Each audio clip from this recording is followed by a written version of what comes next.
पंचम श्रेणी वृत्ति परीक्षा आज आम सामाजिक पाठ सेक्शन किसी क्वेश्चन आंसर आलोचना करवा। तेज प्रथम प्रश्न होची केउ नदीटी हिमालय पर्वतरू बाहरी। ऑप्शन रे अच्छी ताप्ती ना नर्मदा ना कृष्णा ना गंगा। तेज कौ नदीटी आम हिमालय पर्वतरू बाहरी तेज यार सठिक आंसर हम गंगा। ऑप्शन डी हो राइट आंसर। यापर 2 नंबर केउ राज्यटी उत्तरस्थ समतल अंचलर अंतर्भुक्त नुहे। ऑप्शन रही पंजाब ना हरियाणा ना बिहार ना ओडिशा। तेबे कौ राज्यटी उत्तरस्थ समतल अंचल अंतर्भुक्त नुहे। तेबे आम जदि देखा पंजाब बिहार एवं हरियाणा ये तीनोटी उत्तरस्थ समतल अंचल अंतर्भुक्त किंतु ओडिशा यह नुह। तेणु ऑप्शन डी ओडिशा हो राइट आंसर।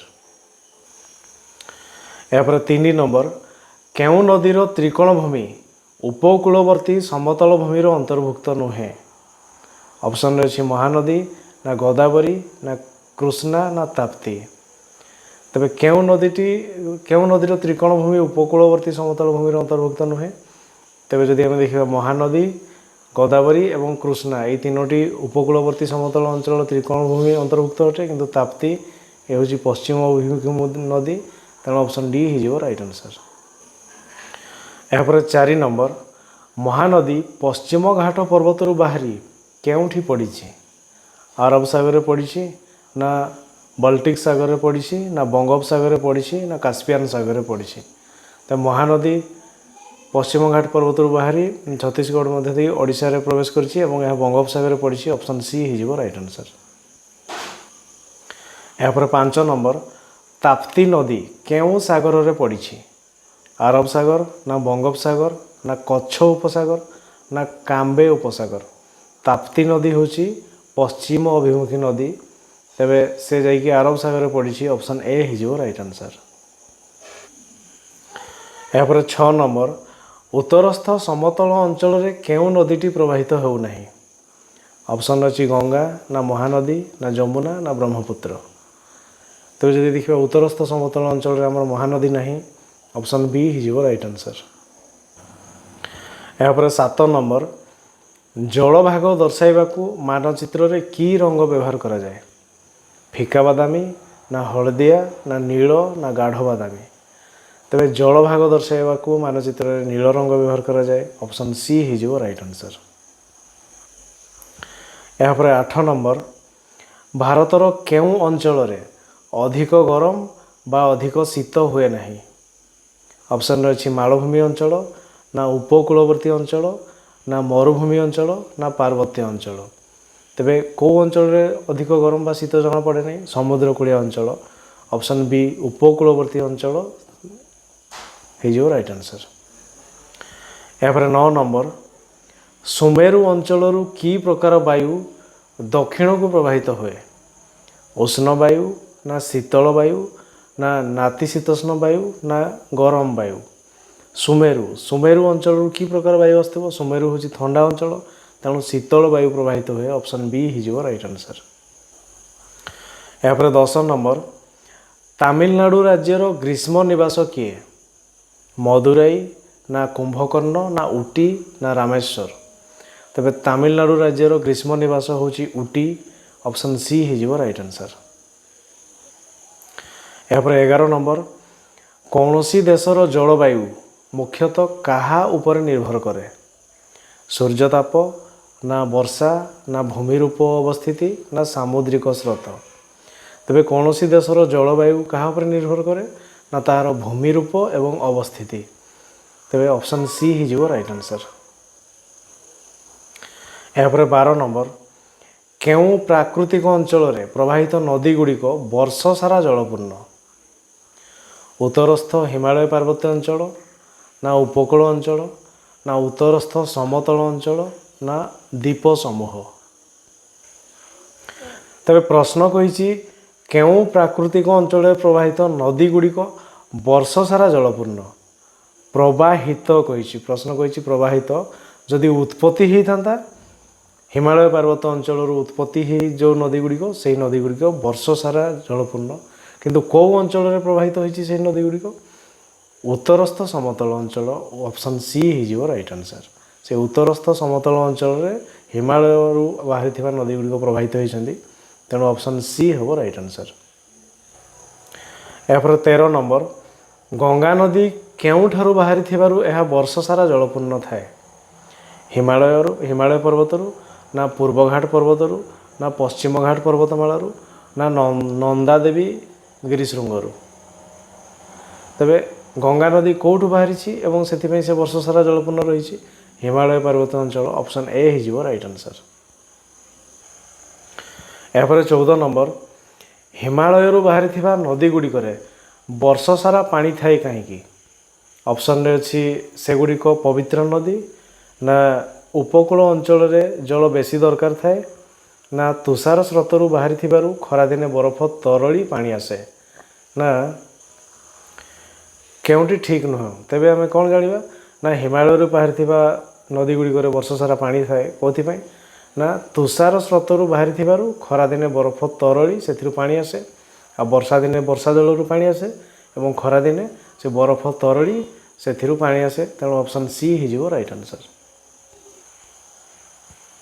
ଏହାପରେ 15 ନମ୍ବର, ଗୋଟିଏ ଦିନର ବୃଷ୍ଟିପାତ, ତାପମାତ୍ରା, ବାୟୁ ପ୍ରବାହ ଆଦିର ହାରାହାରି ଅବସ୍ଥାକୁ କ'ଣ କୁହାଯାଏ? ପାଣିପାଗ, ନା ଜଳବାୟୁ, ନା ପ୍ରାକୃତିକ ଅବସ୍ଥା, ନା ପ୍ରକୃତି।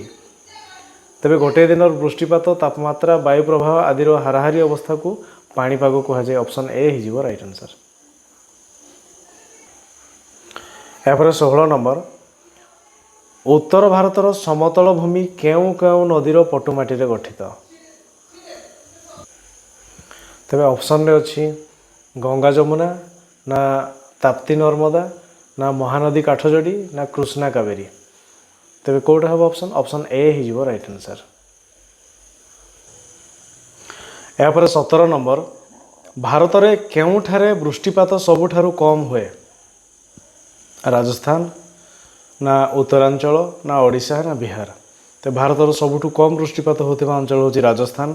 ଅପସନ୍ ଏ ହେଇଯିବ ରାଇଟ୍ ଆନ୍ସର୍। ଏହାପରେ 18 ନମ୍ବର, ଆମ ରାଜ୍ୟର କେଉଁ ସହରରେ ସର୍ବାଧିକ ତାପମାତ୍ରା ଅନୁଭୂତ ହୁଏ? ଟିଟିଲାଗଡ଼, ନା ସମ୍ବଲପୁର, ନା ଦାରିଙ୍ଗବାଡ଼ି, ନା ବଲାଙ୍ଗୀର। ତେବେ ଆମ ରାଜ୍ୟର ସବୁଠୁ ଉତ୍ତପ୍ତ ସହର ହେଉଛି ଟିଟିଲାଗଡ଼। ଅପସନ୍ ଏ ହେଇଯିବ ରାଇଟ୍ ଆନ୍ସର୍।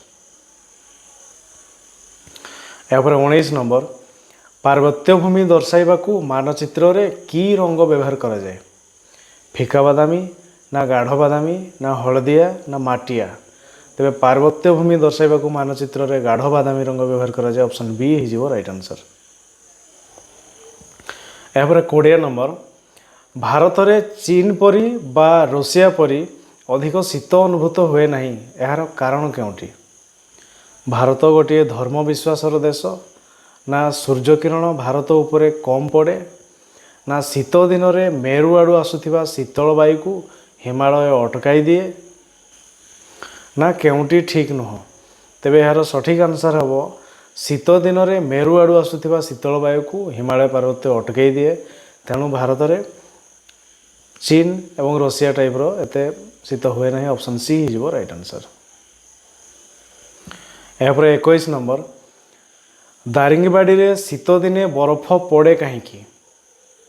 ଅପସନ୍ ହେଉଛି ଦାରିଙ୍ଗବାଡ଼ି ସମୁଦ୍ର ପତନ ଠାରୁ ଅଧିକ ଉଚ୍ଚରେ ଥିବାରୁ, ନା ଦାରିଙ୍ଗବାଡ଼ି ସମୁଦ୍ର ପତନର ପାଖାପାଖି ଥିବାରୁ, ନା ବରଫ ପଡ଼ିବା ପାଇଁ ସେଠାରେ ଅନୁକୂଳ ଅବସ୍ଥା ରହିଥିବାରୁ, ନା ଦାରିଙ୍ଗବାଡ଼ିରେ ବେଶୀ ପରିମାଣରେ ଗଛ ରହିଥିବାରୁ। ତେବେ ଦାରିଙ୍ଗବାଡ଼ିରେ ଶୀତଦିନେ ବରଫ ପଡ଼େ କେଉଁଥିପାଇଁ? ନା ଦାରିଙ୍ଗବାଡ଼ି ସମୁଦ୍ର ପତନ ଠାରୁ ଅଧିକ ଉଚ୍ଚରେ ରହିଥିବାରୁ ସେଥିରେ ଶୀତ ଦିନରେ ବରଫ ପଡ଼େ। ଅପସନ୍ ଏ ହେଇଯିବ ରାଇଟ୍ ଆନ୍ସର୍। ଏହାପରେ 22 ନମ୍ବର, ଭାରତରେ କେଉଁଠାରେ ସର୍ବାଧିକ ବୃଷ୍ଟିପାତ ହୋଇଥାଏ? ଅପସନ୍ରେ ଅଛି ଆସାମରେ, ନା ଚେରାପୁଞ୍ଜିରେ, ନା ବାଲେଶ୍ୱରରେ, ନା ଦିଲ୍ଲୀରେ। ତେବେ ଏବେ ଆଗରୁ ଭାରତରେ ଆସାମର ଚେରାପୁଞ୍ଜିରେ ଅଧିକ ବୃଷ୍ଟିପାତ ହେଉଥିଲା, କିନ୍ତୁ ଏବେ ତାହା ଚେଞ୍ଜ ହୋଇଯାଇଛି। ଏବେ କ'ଣ ହେଇଛି ନା ମେଘାଳୟ ରାଜ୍ୟର ମୌସିନରାମ ବୋଲି ଗୋଟେ ଜାଗା ଅଛି।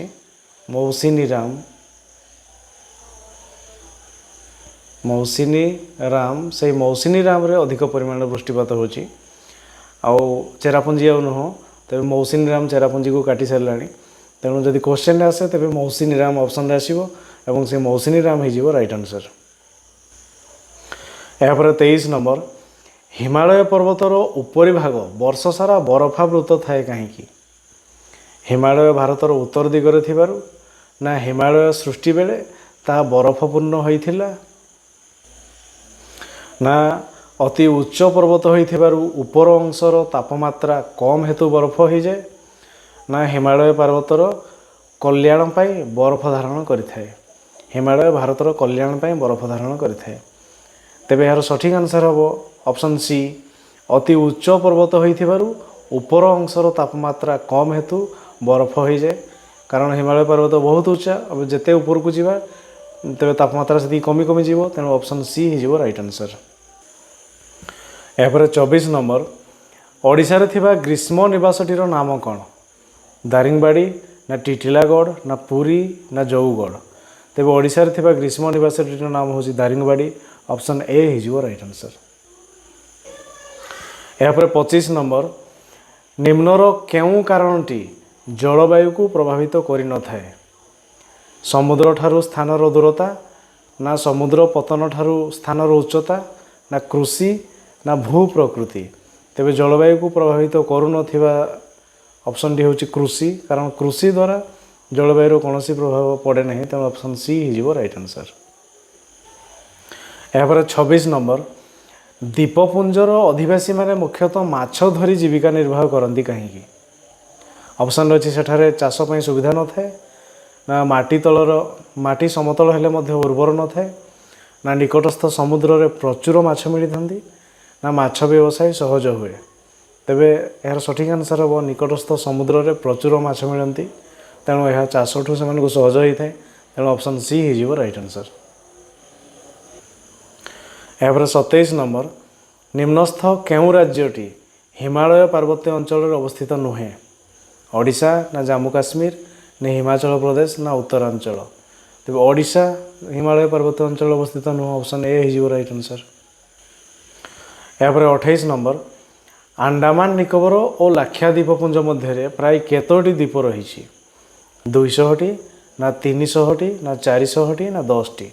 तेबे अंडमान निकोबर और लाक्षाद्वीपपुंज प्राय 300टी छोट छोट द्वीप रही ऑप्शन बी हो राइट आंसर।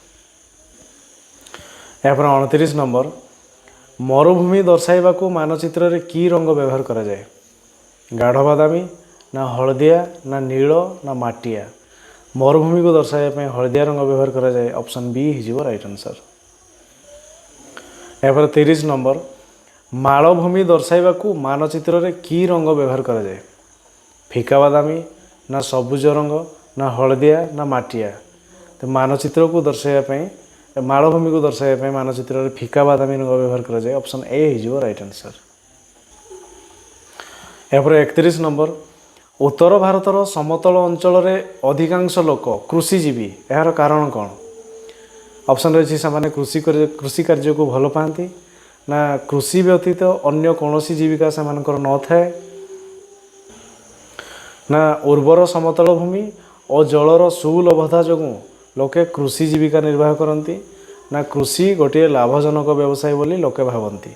तेबे यार सठिक आंसर हम ऑप्शन सी उर्वर समतल भूमि और जलर सुलभता जो लोके कृषि जीविका निर्वाह करती ऑप्शन सी हो राइट आंसर। यापर 32 नंबर पश्चिमस्थ मरुभूमि प्राकृतिक विभाग में क्यों राज्य अवस्थित? तेज पश्चिमस्थ मरुभूमि प्राकृतिक विभाग में क्यों राज्य अवस्थित? पश्चिमस्थ मरुभूमि कौटी अवस्थित? ऑप्शन रही महाराष्ट्र ना गुजरात ना राजस्थान ना बिहार। तेज राजस्थान में आमर पश्चिमस्थ मरुभूमि अवस्थित ऑप्शन सी हो राइट आंसर।